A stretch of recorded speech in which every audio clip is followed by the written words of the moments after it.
Hey everyone, before we get started, I'd like to thank these special people for helping to sponsor today's video. Datura LaCroix, Hawk, and the Interesting Nerd Club. You can join their valiant efforts and get your name up here by going over to patreon.com, link below. At last, we're finally here, talking about where it's all going to go for Varys and Illyrio. And I think, obviously, that because Varys and Illyrio's schemes are so widespread and touch on quite a few main plot characters, we're going to have to do a little bit of speculating around what some other characters might be up to as well. And so, I think it might be fun to dive right into the good stuff, and talk a little bit about the path that Daenerys might follow, and how that might intersect with Varys and Illyrio's plans and persons.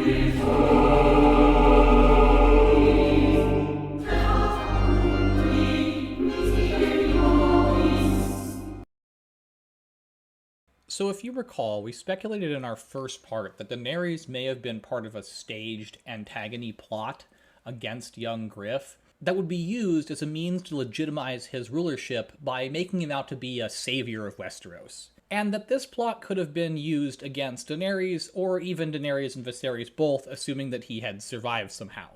Now, as far as I recall, Dany still has a friendly opinion of Illyrio in the book so far. However, I think in The Winds of Winter, that opinion is going to sour. Now, without going into too much detail, I'm also of the opinion that the house with the red door is in those long, rolling plains that Illyrio drags Tyrion through, that he claims to own some of the pastures and fields out there. And I'm also of the opinion that Daenerys is likely going to burn both Volantis and Pentos. Now, there's a series of reasons why I believe this, but I think first and foremost that Dany's story needs to go back and re-intersect with both the House with the Red Door and with Pentos. She's been to both before, and it seems like her journey is going to involve her backtracking a lot. So, looking at the map right now, you're probably like, how the hell would she get to Pentos? Like, why would she even do that? Especially with all those ships coming in. Well, if you recall in the book series, there was a lot of talk of marching over the Valyrian roads, even the Demon Road and stuff like that.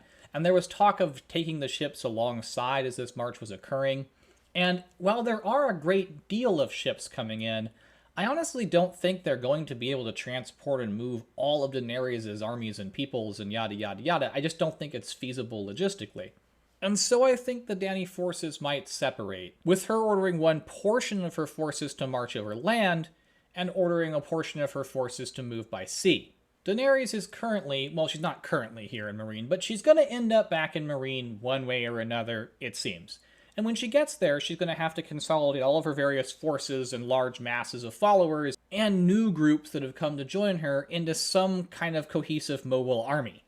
And so I think she'll march the land portion of that army over the old Valyrian roads to Mintaris, while sending her naval forces south to sail around the smoking ruins of Valyria. Maybe even through the smoking ruins of Valyria? I don't know. Depends which group she's traveling with.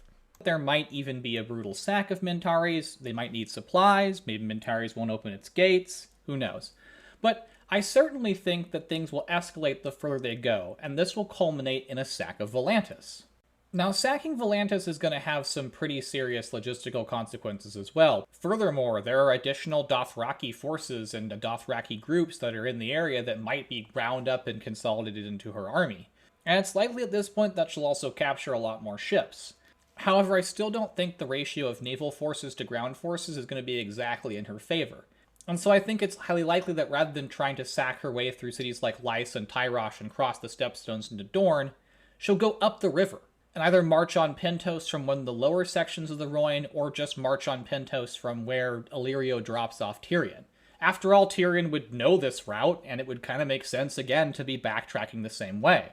And by this time, the alarm bells might even be ringing with Illyrio, but I think the storm will be approaching too quickly and too rapidly for him to really do anything about it, and he may even think he can, like, con his way back into her good graces or something. And then there's also the Tattered Prince to think about, and the Tattered Prince's forces, and I mean, who knows? There could be a lot of things in the equation at this point. Point being that once she's in Pentos, it's only a hop, skip, and a jump to her actual objective, King's Landing.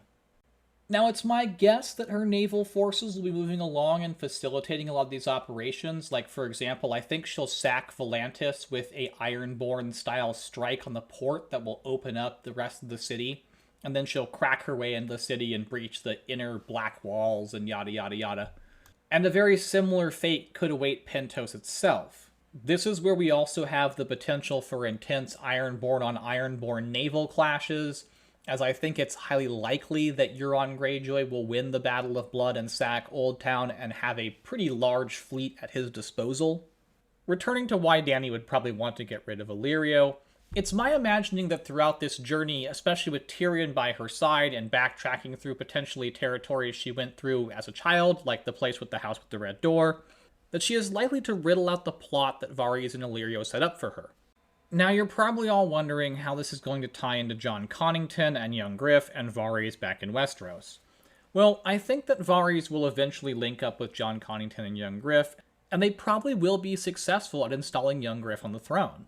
And so I think more or less a slight reversal of the order of scenes will occur. Young Griff will have shown up first, Daenerys will show up second, thus offsetting the rhythm and the thematics of the play that Varys is trying to put out there, and ultimately unraveling all of their plans and lies. And of course, Jon Connington is likely to be caught up in all of this somewhere. So at this point, you're probably crying out for specifics. Well, how exactly will these various things happen in intricate detail? And I honestly don't really know if I can provide that right now. I think we may just have to wait and see what George has in store for us in Winds. However, I can provide you with the reading of the section that first inclined me towards the idea that Illyrio's fate is going to be sealed. They departed Pentos by the Sunrise Gate, though Tyrion Lannister never glimpsed the sunrise. "It will be as if you never came to Pentos, my little friend," promised Master Illyrio as he drew shut the litter's purple velvet drapes. "No man must see you leave the city, as no man saw you enter." "No man except the sailors who stuffed me in that barrel, the cabin boy who cleaned up after me, the girl you sent to warm my bed, and that treacherous freckled washerwoman. Oh, and your guards. Unless you remove their wits along with their balls, they know you're not alone in here." The litter was suspended between 8 mammoth draft horses on heavy leather straps. 4 eunuchs paced beside the horses, 2 to either side, and more were trudging along behind to guard the baggage train. "Unsullied tell no tales," Illyrio assured him. "And the galley that delivered you is on her way to Ashai even now. It will be 2 years before she returns, if the seas are kind. As for my household, they love me well. None would betray me. Ha! Cherish that thought, my fat friend. One day we will carve those words upon your crypt." And so I think that's a little bit of ominous foreshadowing there. And so at this point, many of you are probably like, you just spent 8 minutes talking about Daenerys. You said you were going to get to the good stuff. Where's the Faceless Men? Where's Bloodraven? Where's all that jazz?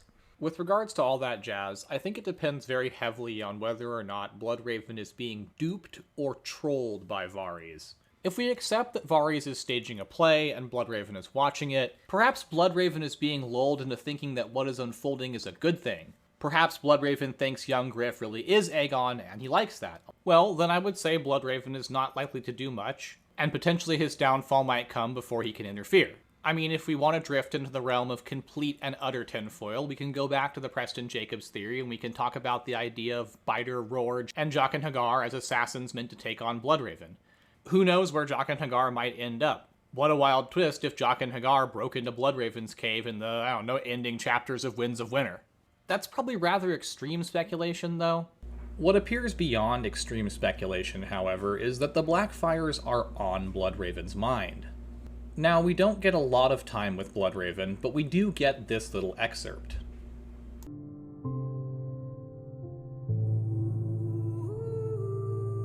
He heard a whisper on the wind, a rustling amongst the leaves. You cannot speak to him. Try as you might. I know. I have my own ghosts, Bran. A brother that I loved. A brother that I hated. A woman I desired. Through the trees, I see them still, but no word of mine has ever reached them.